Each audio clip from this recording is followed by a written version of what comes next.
क्या पढ़ा था हमने लास्ट? भरतपुर हो गया था आपने? और चौहान पूरे हो गए क्या? अजमेर पढ़ लिए? रणथंभौर पढ़ लिए? अच्छा, अजमेर वालों की जानकारी कहाँ से मिलती है? बिजौलिया। कब का है ये? 1117 का है क्या? अच्छा, और किसके समय का है? सोमेश्वर के समय का है। और क्या लिखा हुआ है उसमें? चौहानों को क्या बताया है? वत्स गोत्रीय ब्राह्मण। और संस्थापक किसको बताया? ठीक है। अच्छा, जालोर के जो चौहान है उनका कौन है संस्थापक? कीर्तिपाल सोनगरा। ठीक है।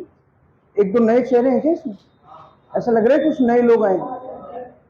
अच्छा, चलो बढ़िया। अंतिम समय तक हार न मानने वाले लोग हैं। और अच्छा ये बताओ, रणथंभौर के चौहान पढ़े थे क्या? संस्थापक गोविंदराज। और गोविंद सबसे अच्छा शासक कौन था वहां पे? हमीर। तो हमीर वाला जो साका हुआ था वो कब हुआ था? 1301 में हुआ था। जौहर किसने किया था? रंगदे।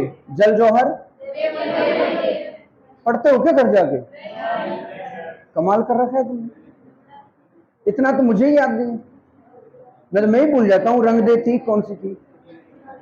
तुम याद तगड़ा करते हो। हाँ तो मैं ही भूल जाता हूँ, तुम कैसे याद कर लाते हो? और अच्छा आप बताओ, हमीर के जो एक हमीर ने पुस्तक लिखी थी ये बताओ मुझे। गजब, वेरी गुड। श्रृंगार हार, ये भी याद है। ठीक है। हमीर ने एक यज्ञ किया था, उसका पुरोहित कौन था? विश्वरूप। अच्छा, जालौर में जो साका हुआ था वो कब हुआ? सिवाना वाला? सिवाना वाला 1308। सिवाना का नाम बदल के क्या रखा था? गुड। और जालोर का? जालोर वाला कब हुआ? अच्छा, वहां विश्वासघात किसने किया था? रणथम बीका दैया। रणथंभौर में रणमल और अच्छा, रणथंभौर के युद्ध में अलाउद्दीन खिलजी का कौन सा सेनापति मारा गया था? शाबाश। अब मुझे भरोसा हो गया है कि तुम पक्के तौर पे एग्जाम को फोड़ दोगे। हाँ, कि मैं तो मेरी बता रहा हूँ, मैं तो ईमानदारी से कह रहा हूँ, मैं जब आपकी एज में था तब मेरी स्थिति ये नहीं थी। मेरी तो बहुत डाउन स्थिति, बहुत बुरी स्थिति थी। अरे तो होती स्थिति, आप लोग अब आप लोग तो चलो आते हो, गांव से आते हो, लेकिन हम कॉलेज में पढ़ते थे ना, मैं कॉलेज में पढ़ता था तब छुट्टियां, ज्यादातर छुट्टियां हो जाती कॉलेज में। कौन जाता है? ज्यादा कम ही जाते हैं। तो उस टाइम पे बरसातें होते ही तो घर वाले फोन कर देते थे गांव से, मेरी दादी और, कि आजा भैंस चरानी। फिर वहां हम 6 महीने, अच्छा हमको मजा आता था, ऐसा थोड़ी है कि वो अब बुला रहे हैं इसलिए। ना ना ना, आज्ञाकारिता नहीं है ये। भैंस चराने में बहुत आनंद आता था। एक तालाब की पाल पे बैठ जाओ, पेड़ के नीचे, भैंस चल रही है ग्राउंड में, फिर भैंस को देखो वो कैसे जड़ों को खोद खोद के चल रही है। तो हमने वो काम किए। और आप लोग बहुत सही स्थिति में हो, इसको बनाए रखना, लेकिन मेंटेन रखना, ठीक है। और हर दिन आपकी किससे जंग है? अपने आप से। आज आप यहां हो तो कोशिश करो कि कल यहां पहुंच, परसों। आगे बढ़ने का यही तरीका है, ठीक है। बढ़ते जाओ, अपने आप से कंपटीशन करो। आज आप 1 घंटे पढ़े हो तो कल 1 घंटा और 1 मिनट पढ़ो, भले ही 1 ही मिनट ज्यादा पढ़ो, ठीक है ना, लेकिन अपने लेवल को बढ़ाओ, अपनी हदों को पार करो, ठीक है ना। क्या था वो? कि खुद से ही जंग है मेरी, मुझे खुद को ही हराना है। बोलो, खुद से ही जंग है मेरी, मुझे खुद को ही हराना है। और मैं भीड़ नहीं हूं दुनिया की, मेरे अंदर एक जमाना है। भाई भीड़ हो क्या? भेड़ बकरी हो क्या? नहीं, शेर बनना है, शेर अलग दिखे। ज्यादा हो गया होगा, चलो आगे।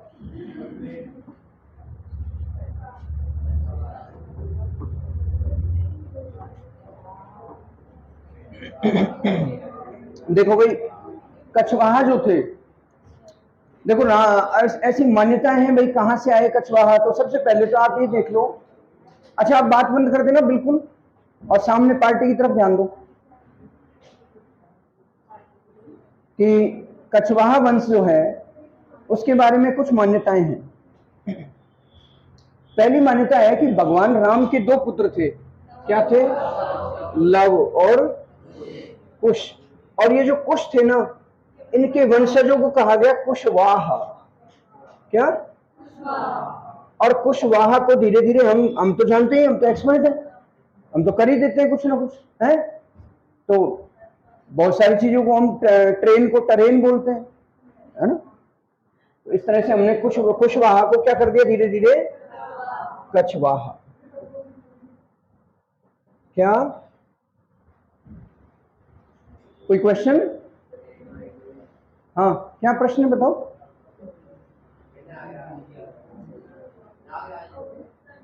नागराज बोल।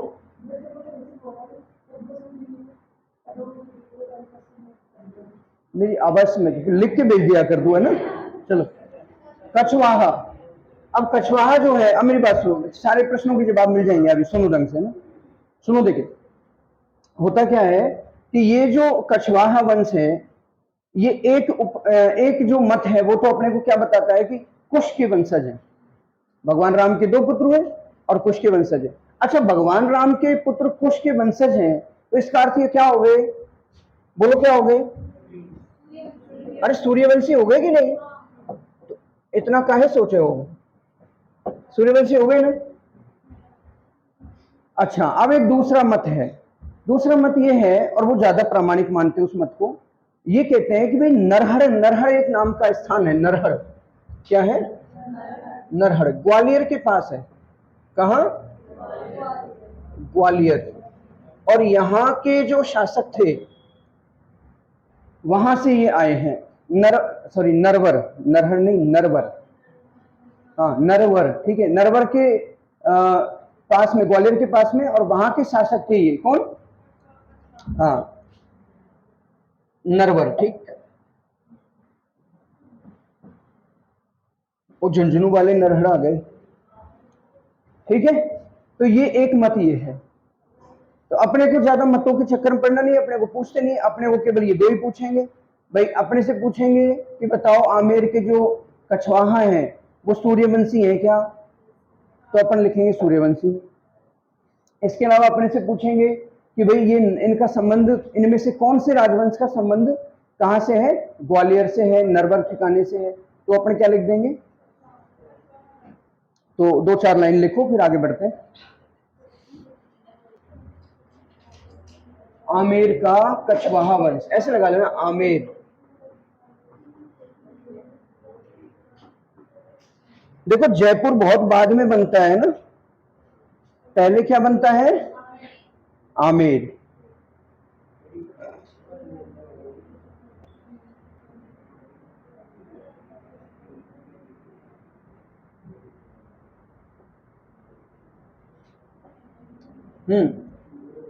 लिखो। इस वंश की उत्पत्ति के संबंध में विभिन्न मत हैं,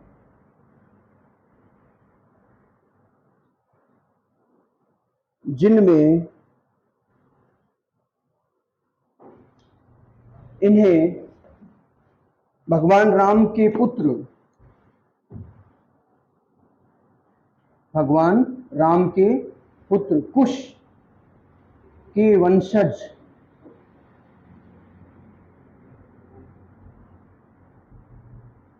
एवं एक अन्य मत में इन्हें नरवर ठिकाने के शासक, नरवर ठिकाना, नरवर लिखा था ना, नरवर ठिकाना के शासक के वंशज बताया गया है।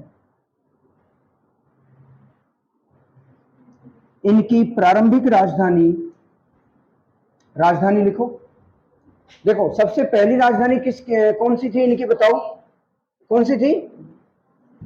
अरे तुम, आमेर नहीं थी, मैं बताता हूं, देखो ऑप्शन दे रहा हूं ना, लगाना, देखो तुक्के लगाना।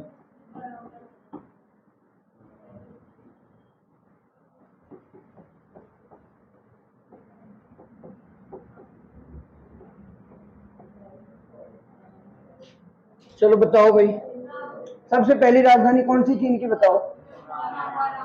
ये प्रश्न आता है, अब बताओ, लगाओ आइडिया लगाओ।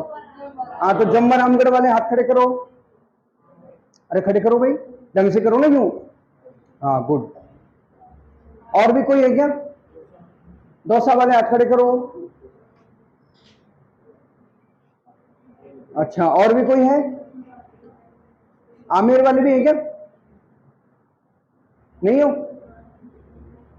दौसा है राजधानी प्रारंभिक, ध्यान रखना।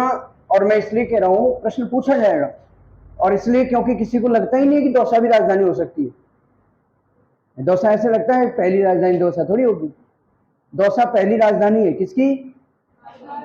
कछवाहा वंश की। अच्छा, तुम लोगों ने कैसे बताया, तुक्के मारे थे या पढ़ रखा था कभी?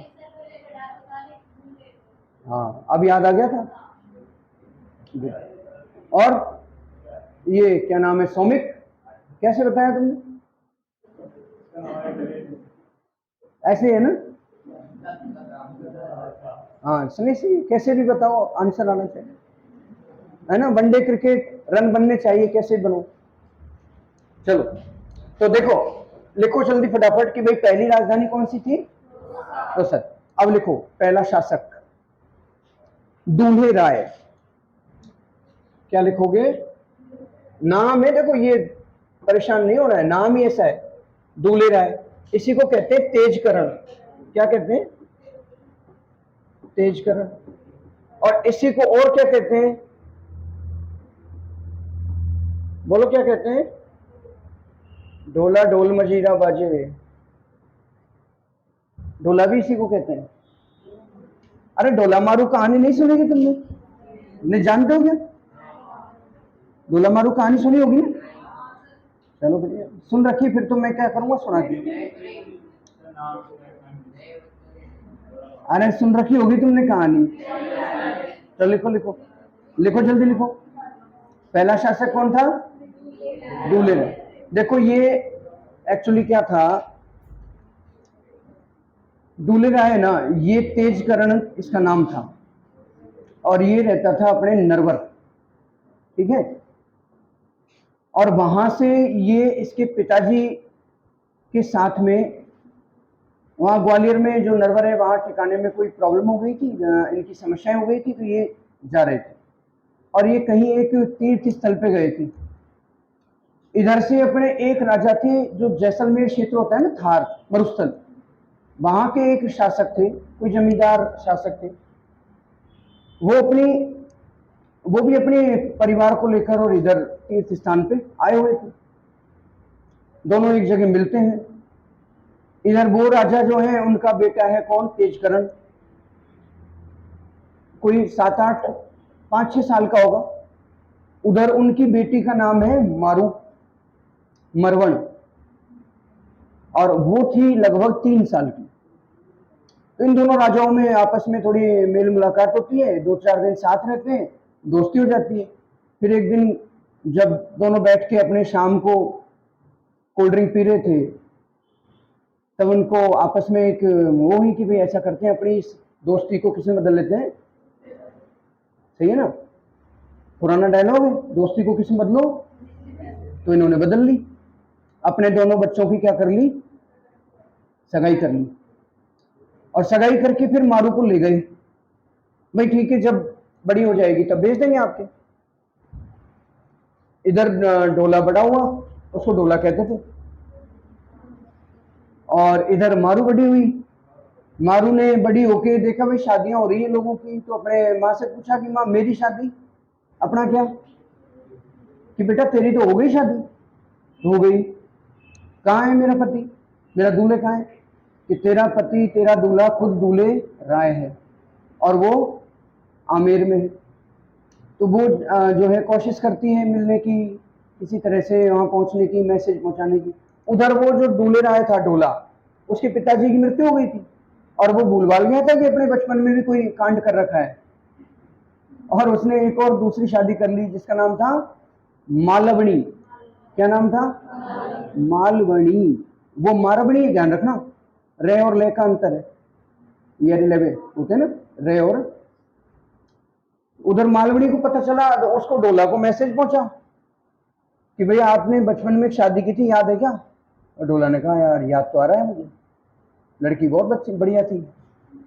तो उसको पुरानी जो है सारी कहानी याद आ गई और डोला चल दिया मारू को लेने ऊंट पे बैठकर।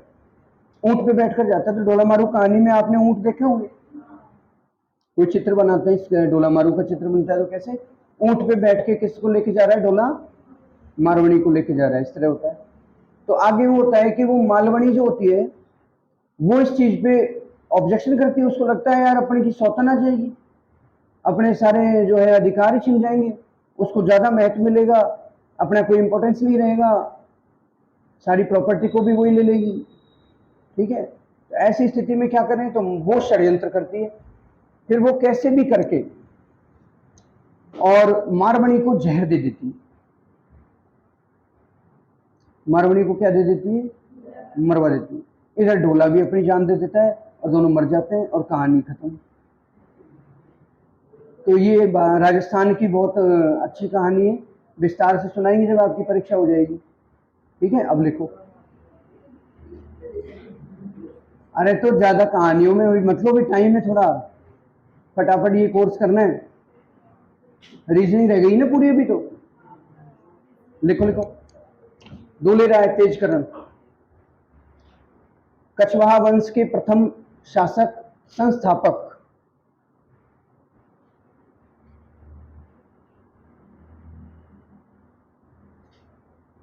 दौसा के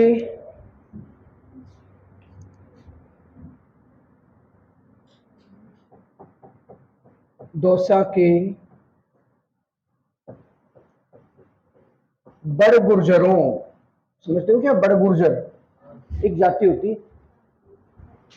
है ना, बड़ गुर्जरों को यहां भी होगी।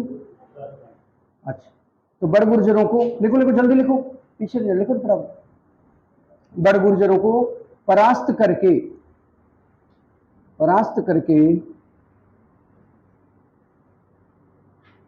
दौसा को कछवाहा वंश की प्रथम राजधानी बनाया। दौसा को कछवाहा वंश की प्रथम राजधानी बनाया।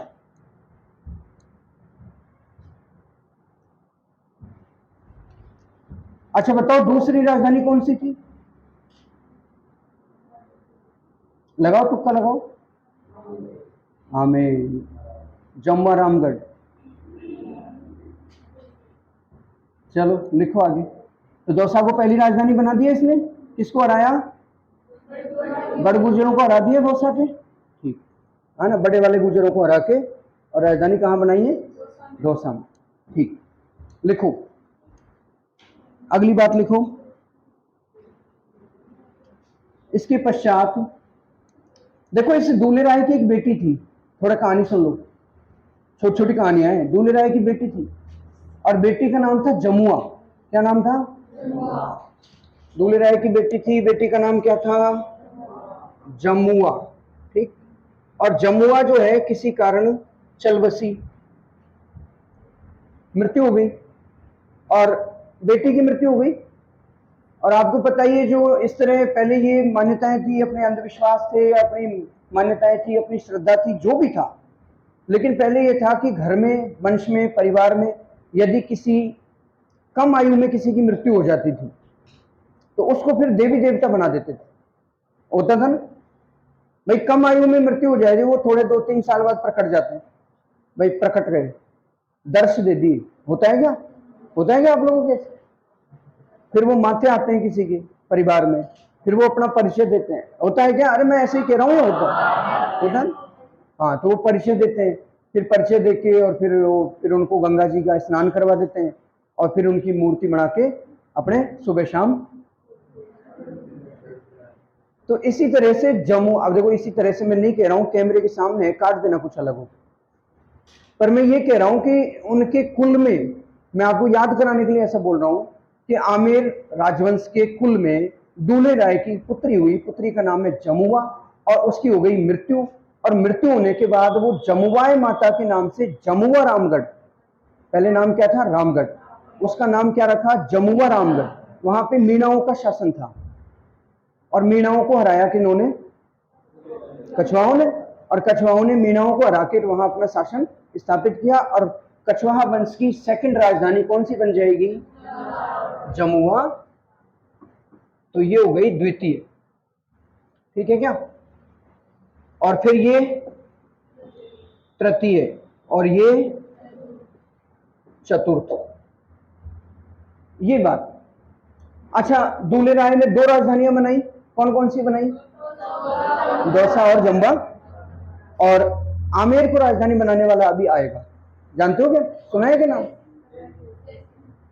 अरे जयसिंह फैसिंह सब बच्चे हैं उसके, काकिल देव, नाम सुना है क्या, काकिल देव नहीं सुना है, लिखो लिखो लिखो, पेन संभालो फटाफट लिखो, लिखो भाई, द्वितीय राजधानी कहां तक लिखा दिया, जमुआ रामगढ़ में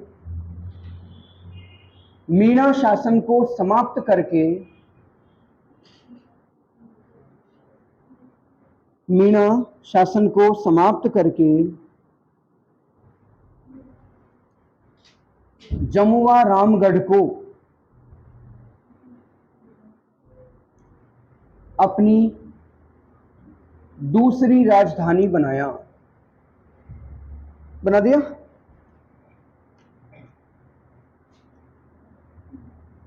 आगे लिखो, यहीं पर कछवाहा वंश की कुल देवी आराध्य जमुआ माता, मैं पढ़ाई नहीं लिखवाया कब, नहीं आराध्य नहीं, कुल, जो मैंने क्या कहा था सुनो मेरी बात, कंफ्यूजन मत रखो, अगर कोई कंफ्यूजन हो तो अभी सुनो ध्यान से भाई, जो कुल में पैदा होगी, जो कुल में पैदा होगी ना वो क्या होगी, कुल देवी, और जो कुल में पैदा नहीं होगी फिर भी उसकी पूजा करेंगे वो क्या होगी, आराध्य देवी। क्लियर है ना, हाँ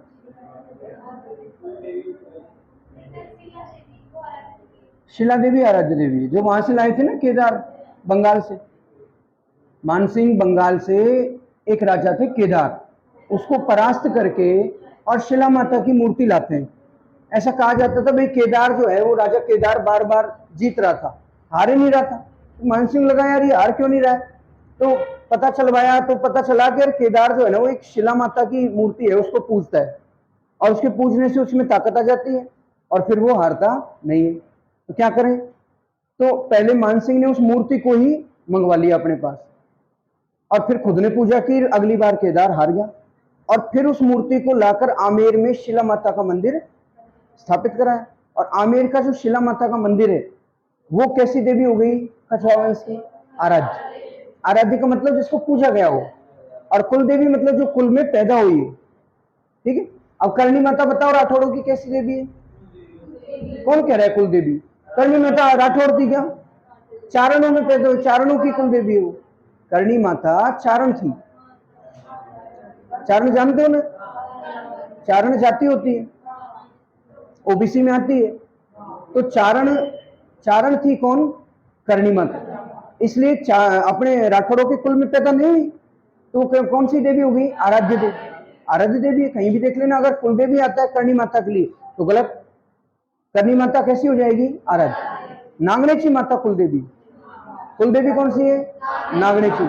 धुअड़ याद है ना, कौन लाया था मूर्ति, राव धुअड़, लकड़ी की काष्ठ की मूर्ति, और कहां से लाया था, कर्नाटक से, और कर्नाटक से लाया था, इसलिए तो अपन कहते हैं कि भी राठौड़ किधर से आए थे, दक्षिण से आए थे, कहते हैं कि नहीं कहते, राठौड़ों का संबंध दक्षिण से क्यों मानते हैं हम, इसलिए मानते हैं क्योंकि उनकी कुलदेवी भी कहां थी, दक्षिण में थी, और दक्षिण से राव धुअड़ कुलदेवी को लेके आए थे, और नगाना नाम का गांव है बाड़मेर, वहां नगाना में मंदिर बनवाया, तो इसको नागणेची कहने लग गए।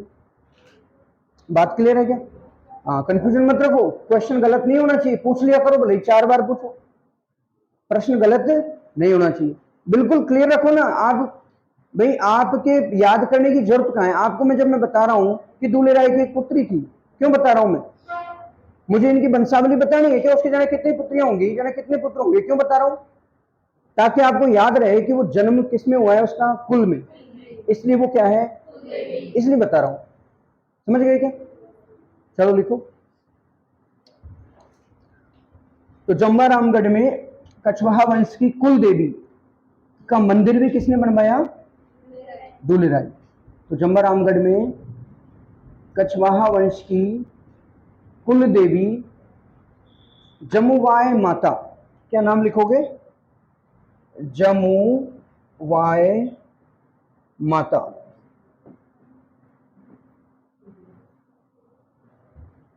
जमुवाय माता का मंदिर किसने बनवाया है? अब देखो कालक्रम की बात करें तो एक बार पूछ लेते हैं कभी कभी, तो 1137 लिख लेना दूल्हे राय के टाइम पे। दूल्हे राय का जो समय था ना वो क्या था? 1137, ये देख लेना भाई थोड़ा। अगला लिखो काकिल देव।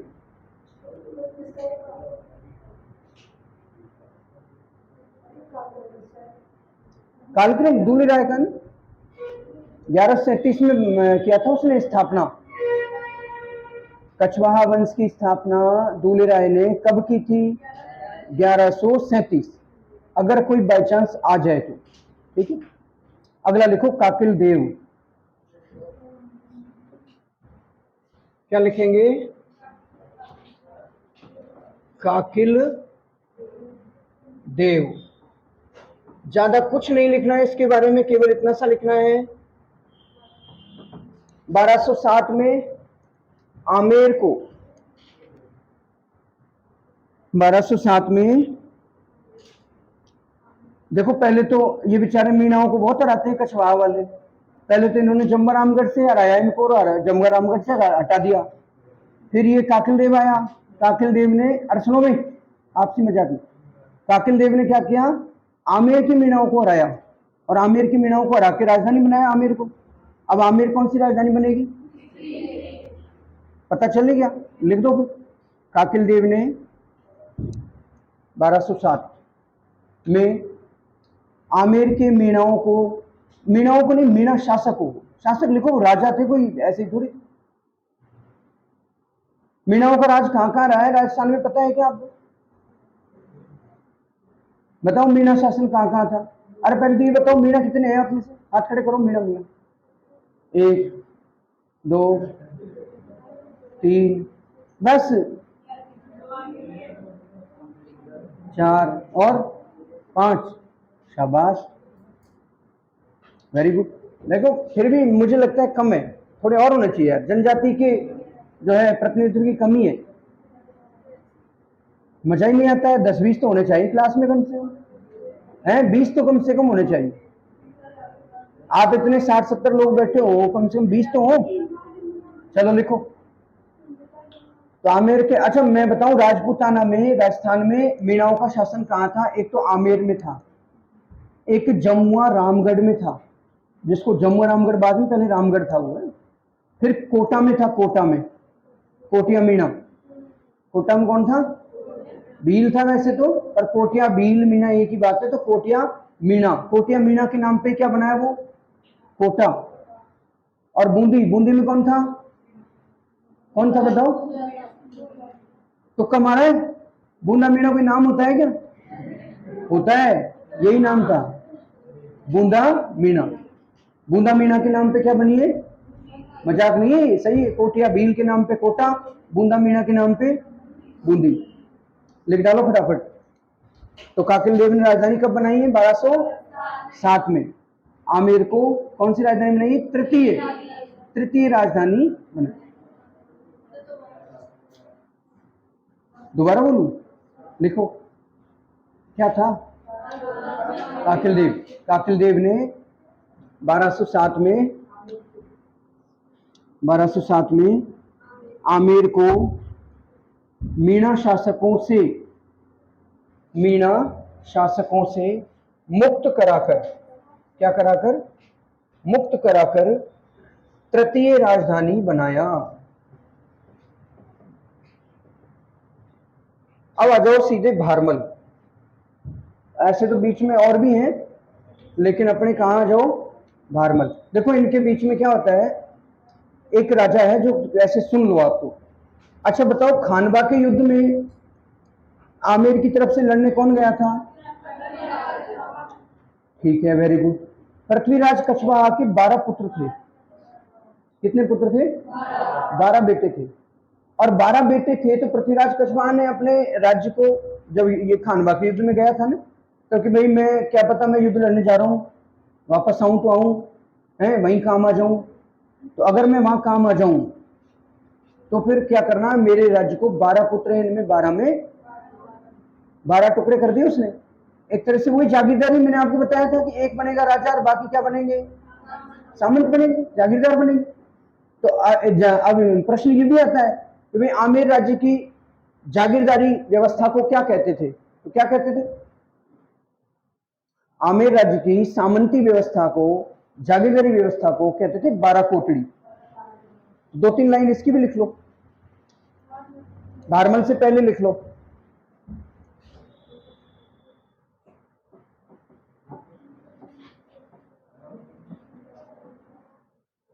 पृथ्वीराज कछवाहा, लिखो, खानवा के युद्ध में जाने से पूर्व पृथ्वीराज कछवाहा, इसमें लिखो ना पृथ्वीराज कछवाहा में, खानवा के युद्ध में जाने से पूर्व अपने राज्य को 12 भागों में बांट दिया, जिसे 12 कोटड़ी, लिखो, खानवा के युद्ध में जाने से पूर्व अपने राज्य को 12 भागों में बांटा, जिसे 12 कोटड़ी व्यवस्था कहते हैं। क्या कहते हैं? 12 कोटड़ी व्यवस्था। ये यूं भी लिख लेना, ये आमेर राज्य की 12 कोटड़ी के कोष्टक में लिख लेना, आमेर की जागीरदारी प्रणाली, जागीरदारी प्रणाली। प्रश्न आएगा कि आमेर की जागीरदारी प्रणाली को क्या कहते हैं? तो क्या कहते हैं? 12 कोटड़ी। अच्छा, मेवाड़ की जागीरदारी प्रणाली को क्या कहते थे? कहते थे ना 16 उमराव, 32 उमराव और गोल के सामंत, 3 श्रेणियां थी। मुसद्दी, क्या बोलूं दोबारा? ये आमेर की जागीरदारी प्रणाली। पृथ्वीराज कछवाहा लिखा, खानवा के युद्ध में जाने से पूर्व अपने राज्य को 12 भागों में बांटा, जिसे 12 कोटड़ी कहते हैं। यह आमेर राज्य की जागीरदारी व्यवस्था है। आमेर राज्य की क्या है? जागीरदारी व्यवस्था। लिख दिया?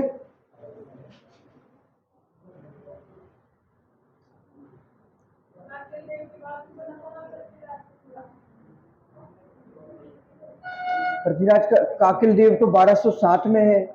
पृथ्वीराज कछवाहा कब है? खानवा के युद्ध के समय। काफी लंबा टाइम है ना। आगे लिखो भारमल। देखो पृथ्वीराज कछवाहा के बहुत सारे उत्तराधिकारी थे, एक का नाम क्या है? भारमल। ये राजा बनता है, इसके बारे में 2-3 बातें लिख लो। अरे तुम क्या कितनी बातें करने लगे, खिसक जाओ रे जल्दी से, पीछे जगह नहीं बचेगी बिल्कुल भी। और आप लोग जल्दी क्यों नहीं आते हो? इतिहास पढ़ने में रुचि नहीं है क्या? अरे ये छोटी छोटी चीजें जो है ना, आपको पीछे धकेल देगी।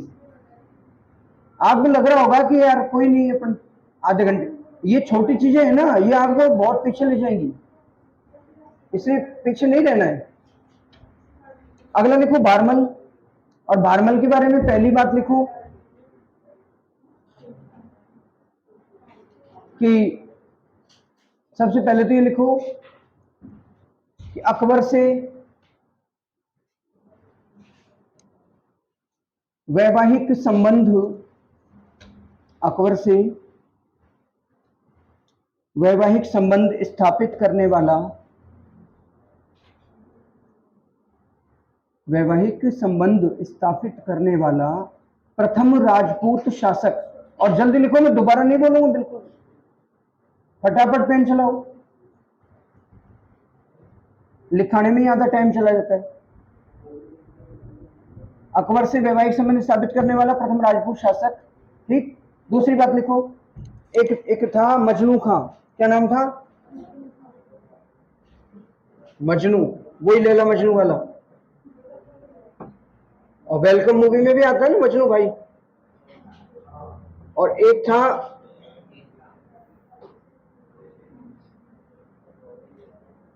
चगताई खां। देखो भाई, ये दो बंदे थे, और ये बंदे थे अकबर के, और अकबर के और भारमल के बीच में मध्यस्थता की थी इन दोनों ने। आपको ज्यादा दिमाग नहीं लगाना है कब किसने की थी, बाहर में जाए। आप ये मध्यस्थ कौन थे? ये दोनों थे। इनमें से जो दिख जाएगा ऑप्शन में उसको टिक कर देना, ठीक है। तो लिखो, पहले मजनू खां ने की थी, फिर बाद में चगताई खां ने की थी, ठीक है। लिखो, अकबर एवं भारमल के मध्य, अकबर एवं भारमल के मध्य मध्यस्थता करने वाले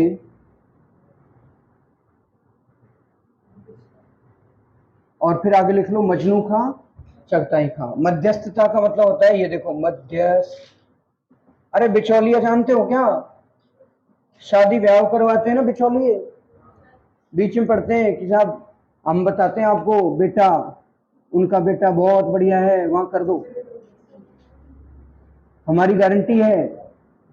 फिर शादी के 2 महीने बाद लड़की जब दुखी होकर घर वापस आती है तो कहते हैं अब देखो इतना तो होता ही है कि नहीं। लिखो, मजनू खां और चगताई खां क्या थे? ये मध्यस्थता कर। लिख लिए दोनों नाम, ठीक है। फिर लिखो 1562 में, 1562, सांभर नामक स्थान पर भारमल ने अपनी पुत्री हरखाबाई, जिसे आप और क्या कहते हो? जोधाबाई। इसका और नाम भी है मरियम उज्जमानी, यही लिख लो, फिर बाद में दिक्कत आएगी। मरियम उज्जमानी। शादी के बाद विवाह हो गया ना, विवाह के बाद नाम क्या रख दिया गया? मरियम उज्जमान। ये उपाधि थी एक्चुअली।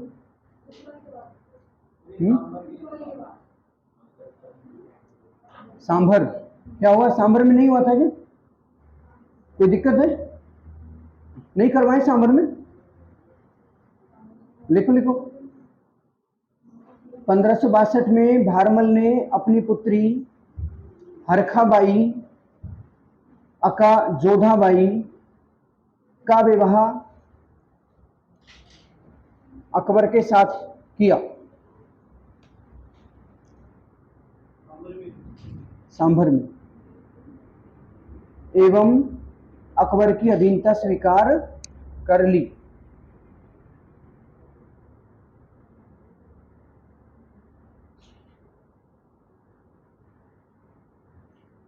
जल्दी जल्दी पेन चलाते हो फुर्ती से। अगला लिखो, एक दो ऐसे हैं जो बहुत जल्दी लिखते हैं फास्ट, और एक दो ऐसे हैं जिनको कितना ही कह दो।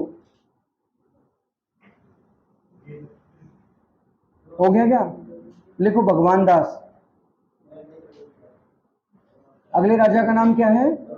भगवान। देखो, भारमल के पुत्र का नाम था भगवान दास, इसी को कहते हैं भगवंत दास। और आपको पता है कि मान सिंह के क्या है ये पिता। और आपको ये भी पता है कि महाराणा प्रताप से जो मिलने प्रतिनिधि मंडल गया था, उसमें ये कौन से नंबर पे गए थे? JMBT, जलाल, मानसिंह, B4 भगवान दास, और T4 तोडरमल, JMBT, ठीक है ना। हाँ, तो लिखो भगवान दास। इनके बारे में केवल एक ही बात लिख लो कि भगवान दास ने अपनी पुत्री, इनकी दो, एक तो पुत्र था मान सिंह और पुत्री का नाम क्या था भाई मान भाई। मान सिंह की बहन क्या हो गई मान भाई, दोनों का नाम एक ही रख दिया, बेटा बेटी दोनों। ये मतलब मीणाओं के आसपास रहे थे ना, ये तो सारे गुण मीणाओं वाले थे इनमें। और मीणाओं में क्या होता है, जनजाति जो होती है उसकी विशिष्ट संस्कृति होती है एक अलग ही। तो मैंने देखा है हमारे क्या कि आसपास बहुत मीणा है, हम तो मीणाओं में ही रहे।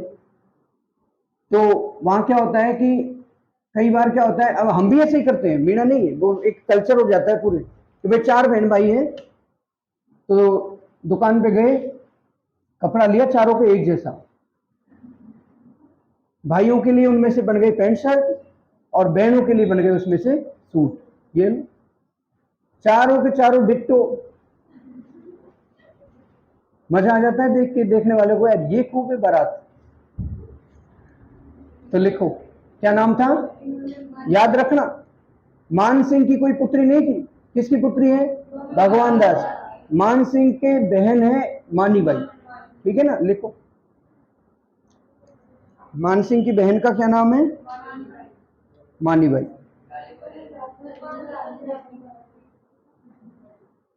पहले तो ये लिखो कि 2-3 चीजें समझ लो। देखो, भारमल की पुत्री का नाम था हरखाबाई। हरखाबाई का विवाह किससे हुआ, अकबर का बेटा कौन हुआ, सलीम, यानी कि जहांगीर।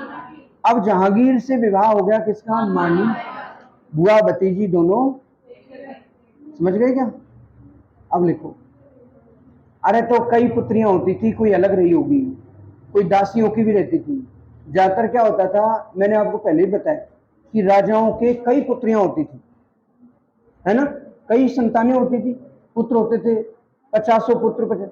अरे उनकी कई तरह की पत्नियां होती थी, ये भी मैंने आपको बताया भाई, पटरानी, रानी, दासी, दायत, परदायत, पासवान, गोला, गोला नहीं गोली, तो इस तरह कई होती थी।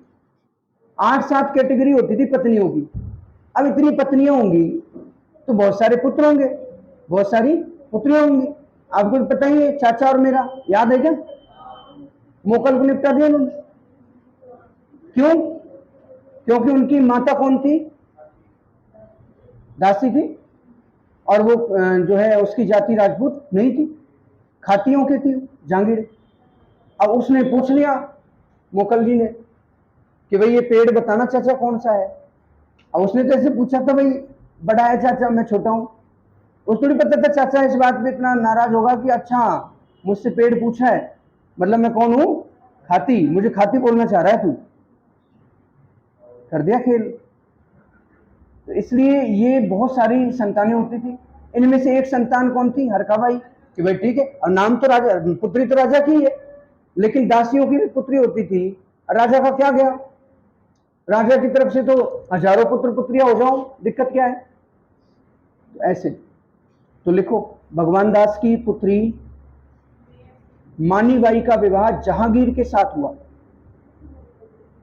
भगवान दास की पुत्री मानीबाई का विवाह जहांगीर के साथ हुआ। अच्छा, ये वीडियो देखते हो क्या, ये वीडियो ऑनलाइन देखते हो क्या, तो याद रहने में आसानी रहेगी, देख लिया करो स्पीड बढ़ा के, 2-3 बार वीडियो देखो, रिवीजन हो जाएगा। रिवीजन बहुत जरूरी है, रिवीजन नहीं करोगे ना तो भूल जाओगे सब। मुझे क्या देखना है, मैं क्या देखने लायक थोड़ी हूँ, ये देखो तुम तो कंटेंट, ये लो दिख जाता है।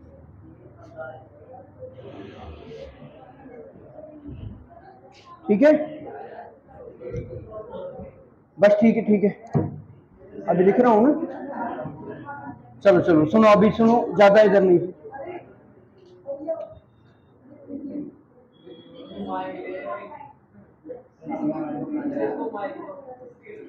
आराम से बोला, अरे सुन, हाँ हाँ बोल, आराम से बोल।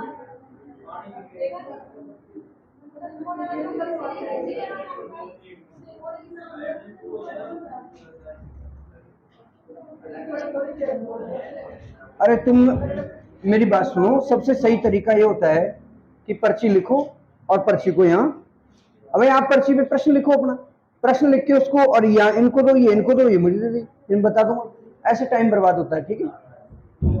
हाँ अब सुनो सुनो, भगवान दास की बात लिखो। अगला मानसिंह, राजा मानसिंह। मानी भाई, उदय सिंह कौन है?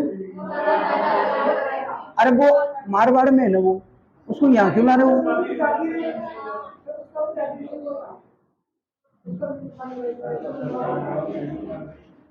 क्या है? जगत गोसाई। हाँ तो एक ही विभाग करेगा क्या जहांगीर? खूब करेगा जब तक हो सके। भाई ये क्या क्वेश्चन हुआ? जब मैं गला फाड़ फाड़ के कह रहा हूं पहले ही दिन से कि कई विवाह होते थे, अब फिर वही प्रश्न पूछ लो। लिखो अगला, लिखो राजा मानसिंह।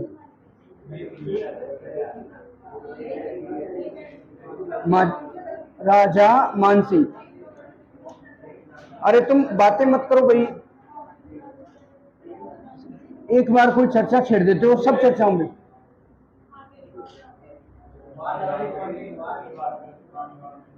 और निकालने पड़ेंगे बाहर, और क्या तुम ज्यादा सिर चढ़ गए हो? लिखो जल्दी, राजा मानसिंह। देखो मानसिंह के बारे में दो तीन बातें। पहली बात लिखो कि अकबर ने इसे फरजंद की उपाधि दी थी। क्या दी थी? फरजंद।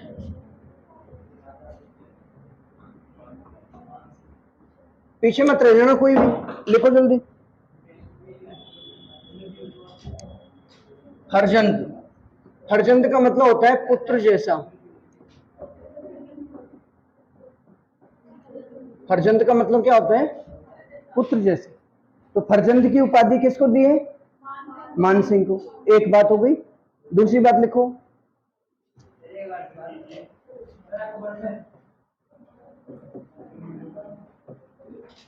कोई दोबारा नहीं, तुम बातों में लग रहे हो।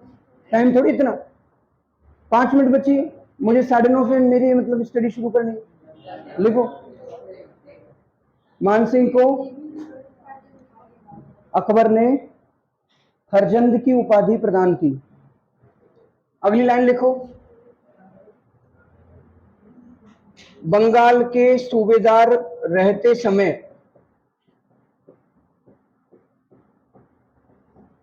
बंगाल के सूबेदार रहते समय वहां के शासक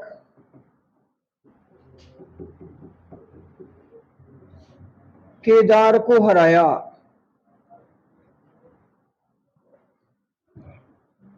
केदार को हराया और उससे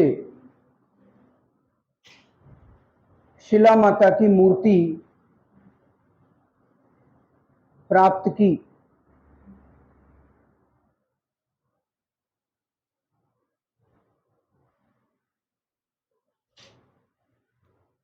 शिला माता की मूर्ति प्राप्त की। अगली लाइन, आमेर में शिला माता का मंदिर बनवाया। आमेर में शिला माता का मंदिर बनवाया।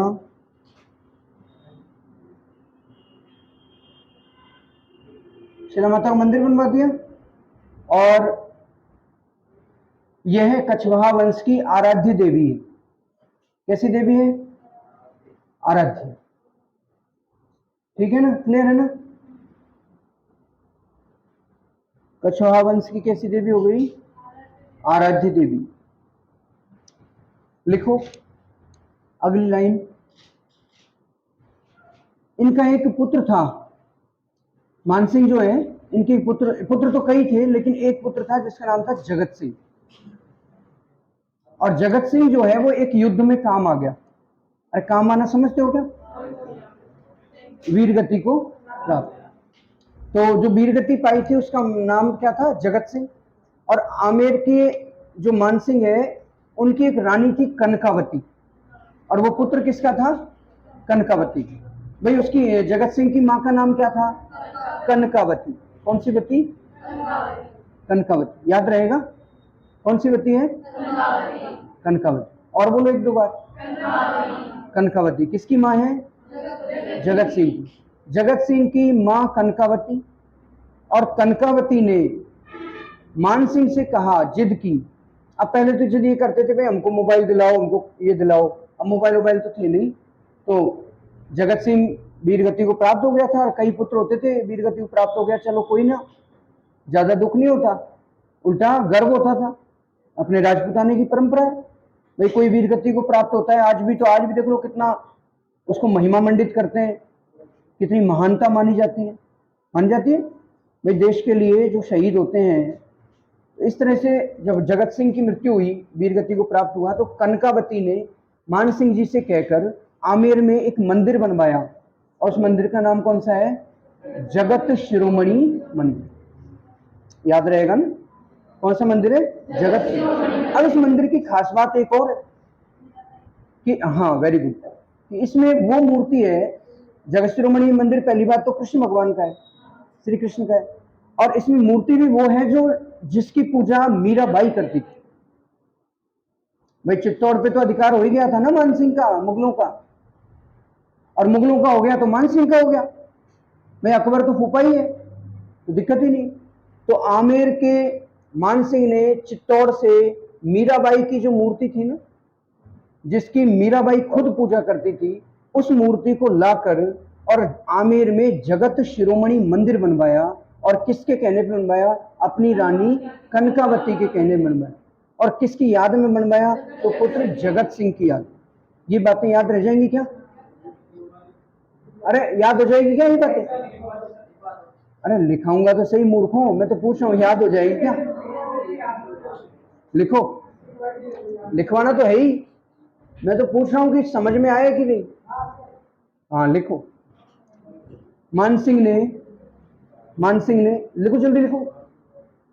अपनी रानी कनकावती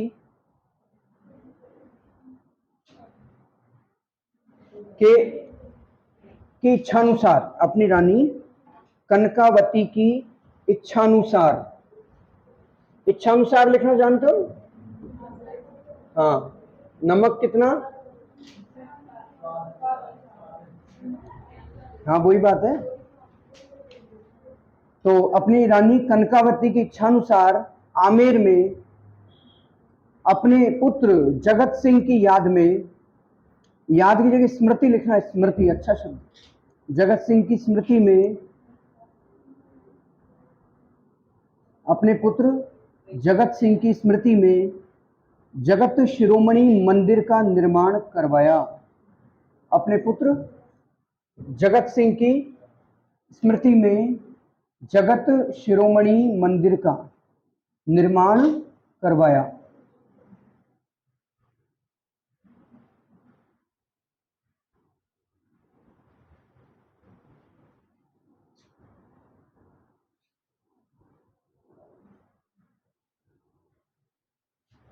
हो गई की बात समझ में? अगला, अगली लाइन में डाल दो, इस मंदिर की मूर्ति, इस मंदिर की मूर्ति वही है जिसकी पूजा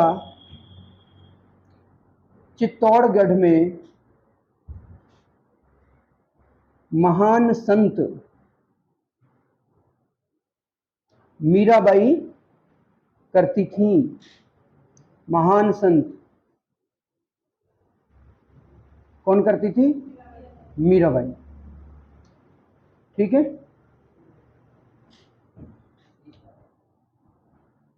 ये हो गया मानसिंह। अब मानसिंह में एक दो बातें और लिखो भाई। अच्छा, हल्दी घाटी का युद्ध किसने लड़ा था? जानते ही हो। इसके अलावा लिखो काबुल, लिखो काबुल, बंगाल तथा दक्षिण की सूबेदारी भी मानसिंह द्वारा की गई थी। काबुल, बंगाल और दक्षिण की जगह लिखो बिहार, बिहार लिखो, काबुल, बंगाल और बिहार, दक्षिणी बिहार की सूबेदारी। सूबेदारी जानते हो ना, क्या होती है सूबेदारी? भाई वहां का शासन करो, आप मुख्यमंत्री हो एक तरह से, और प्रधानमंत्री कौन है? अकबर। आप जितना भी वहां से टैक्स वसूलोगे वो सारा भेज दोगे कहाँ पे, और वहां की कानून व्यवस्था देखोगे, वहां पे कोई विद्रोह नहीं कर दे ये देखोगे, और वहां पे अगर कोई सिर उठा रहा है, विद्रोह कर रहा है, तो उसको हराओगे। ये समझ गए क्या? तो कहाँ कहाँ की सूबेदारी की है? काबुल की, बंगाल की और बिहार की। ठीक है, लिखो। क्या नाम था उसका? सुरजन। सुरजन हाडा को, अब एक एक लाइन में लिखते जाओ ना, फैक्ट लिखा रहा हूं दो तीन। भाई सुरजन हाडा को परास्त किया। सुरजन हाडा, सुरजन हाडा।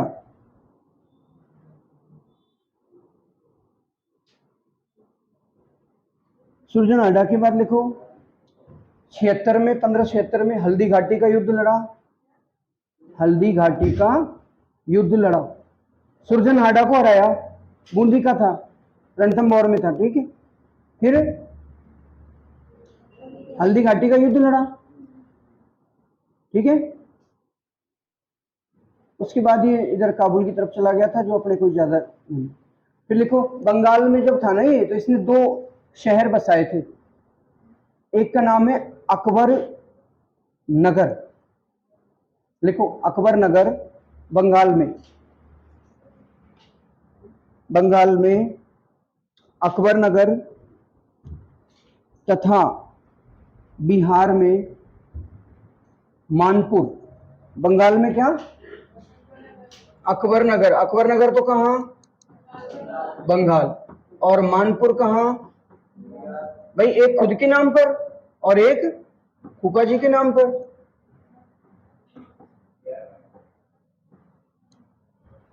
समझ गए क्या? अकबर नगर और मानपुर ये शहर बनवाए थे। अच्छा, एक लाइन लिखो आगे। अकबर द्वारा सर्वाधिक 7,000 का मनसब प्रदान किया गया। 7,000 सर्वाधिक मनसब था ये, सबसे ऊंचा। मतलब अकबर का आईएएस, सबसे बड़ा अधिकारी कौन होता है? कलेक्टर होता है ना, आईएएस। तो आईएएस था ये। अकबर द्वारा मानसिंह को सर्वाधिक 7,000 का मनसब प्रदान किया गया।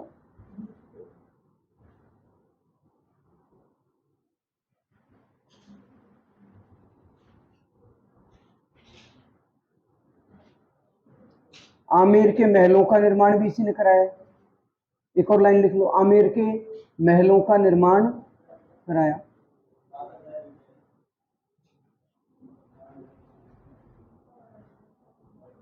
लिख लिया आमेर के महलों का। आमेर के महलों का भी निर्माण किसने कराया? देखो आमेर के महल कई कालखंड में बने हैं। पहले मानसिंह ने बनवा दिए थोड़े बहुत, उससे पहले बने हुए थे। फिर बाद में आमेर के महल मानसिंह ने बनवा दिए। फिर मिर्जा राजा जयसिंह बनवा देगा कुछ, फिर सवाई जयसिंह कुछ बनवा देगा, ऐसे। ठीक है, फिर बाद में लास्ट में आएगा माधो सिंह सेकंड। उसकी नौ क्या थी उसकी? पासवान। मैंने बताया था आपको पत्नियों की कई श्रेणियां होती थी, उसमें से एक श्रेणी का नाम क्या था? पासवान। तो अपनी 9 पासवानों के लिए एक जैसे, भाई कोई लड़ाई झगड़ा नहीं हो कि मेरे में ये कमी है, एक जैसे बिल्कुल सेम टू सेम 9 महल, तो वो आगे आएगा। ठीक है, तो मानसिंह के बारे में इतनी बातें हैं। फिर लिखो मिर्जा राजा जयसिंह। मिर्जा राजा जयसिंह।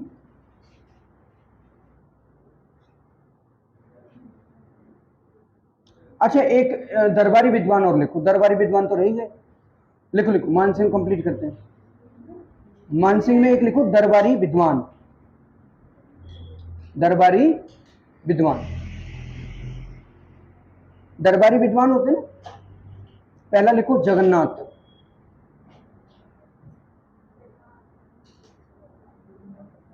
एक लिखो पुंडरीक विठल।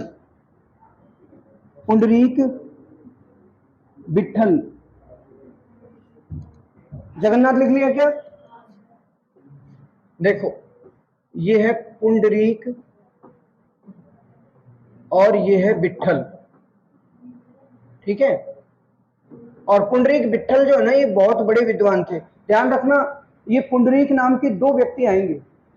जो विट्ठल है ना, वो तो मानसिंह के समय है, और एक आएंगे रत्नाकर, पुंडरीक रत्नाकर, वो बाद में आएंगे सवाई जयसिंह के समय। तो वो अपना उस टाइम पे ट्रिक बना के आपको बता देंगे, ट्रिक से बता देंगे, याद हो जाएगा, ठीक है ना। तो अभी अपने को पुंडरीक विट्ठल लिखना है। इसने 4 ग्रंथ लिखे थे, ठीक है। एक का नाम है राग माला, एक का नाम है राग मंजरी, एक का नाम है नूतन, नूतन क्या है, निर्णय, और इसको नूतन निर्णय को कहीं कहीं लिखते हैं नर्तन निर्णय। क्या, नर्तन निर्णय, यानी नाचने वालों का क्या हो गया, निर्णय हो गया भाई, कौन बढ़िया नाच रहा है। और एक हो गया दूनी प्रकाश।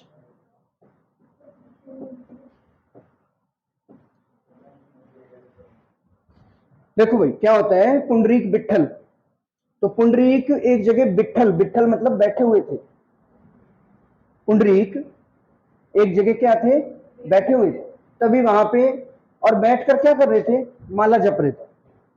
पुंडरीक एक जगह बैठे हुए थे और बैठ के क्या जप रहे थे, ऐसे दिमाग लगाओ, सोचो जरा है। पुंडरीक बैठे हुए थे, पुंडरीक बैठे हुए थे और बैठ के क्या, माला जप रहे थे, माला जप रहे थे, जप रहे थे, अचानक वहां पे मंजरी आ गई। कौन आ गई, मंजरी नाम होता है ना, मंजरी आ गई। पुंडरीक विट्ठल बैठे हुए थे, माला, और माला जपते जपते अचानक वहां पे कौन आ गई, मंजरी ने कहा मैं नाचूंगी, मैं तो नाचूंगी। और नाचने का आपको क्या करना पड़ेगा, निर्णय, कि कैसा नाचा, मेरा आप क्या देखिए, नृत्य, और मेरे नृत्य का क्या करना है, निर्णय, कि अच्छा है कि नहीं है, सुधार करना है कि नहीं करना है, ठीक है। तो पुंडरीक विट्ठल बैठे हुए थे, क्या कर रहे थे, माला जप रहे थे, वहां पे कौन आ गई, मंजरी आ गई, और मंजरी ने क्या कहा, नर्तन निर्णय करेंगे, यानी मैं नाचूंगी और आप क्या करोगे। तो विट्ठल ने कहा रुक, ये जो प्रकाश है ना, ये कम है, मुझे दिख ही नहीं रहा ढंग से, मैं हो रहा हूं बुजुर्ग, मेरी आंखें हो गई है कमजोर, इसलिए प्रकाश को क्या कर दो, दूना, प्रकाश, लालटेन दूसरी भी जलाओ, और प्रकाश को क्या कर दो, तो दूनी प्रकाश। याद हो जाएंगी कि 4 किताबें, पूछते हैं, ठीक है। तो चलो बताओ, बिना देखे बताओ भाई।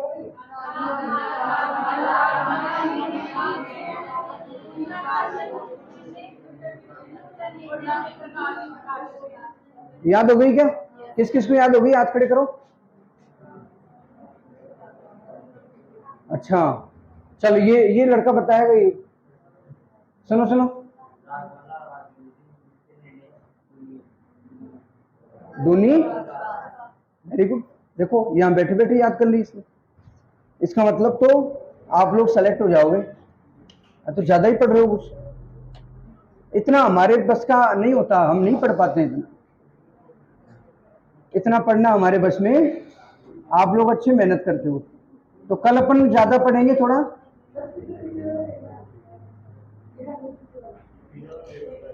लिखा नहीं तो लिख लो, आगे क्या,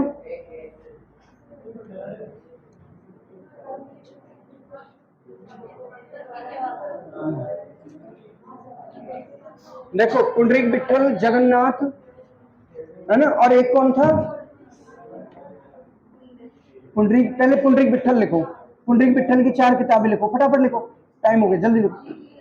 ये 4 किताबें लिख ली, अब लिखो जगन्नाथ, और जगन्नाथ के बाद लिखो एक और, पहले जगन्नाथ लिखो, जगन्नाथ की जो है मानस कीर्ति मुक्तावली, किताब का नाम क्या है, मान कीर्ति, पहले ये लिख ली चारों, इसे ये नहीं लिखी हो पहले उसे वो लिख लो।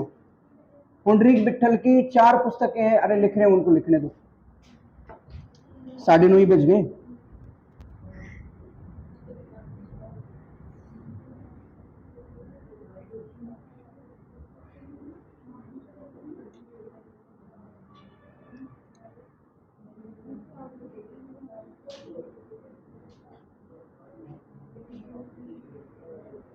लिख लिए, अब लिखो जगन्नाथ। जगन्नाथ, जगन्नाथ की पुस्तक का लिखो मान कीर्ति मुक्तावली। मान कीर्ति, मान कीर्ति कौन सी वली? मुक्तावली। ये किसने लिए? जगन्नाथ। देखो ये जगन्नाथ भी दो हैं, ये याद रखना, ये वाले जगन्नाथ जो है इन्होंने पुस्तक लिखी है मान कीर्ति मुक्तावली, और एक जगन्नाथ आगे आएंगे। ठीक है, जो यहां तक पढ़ा है उसको याद करना।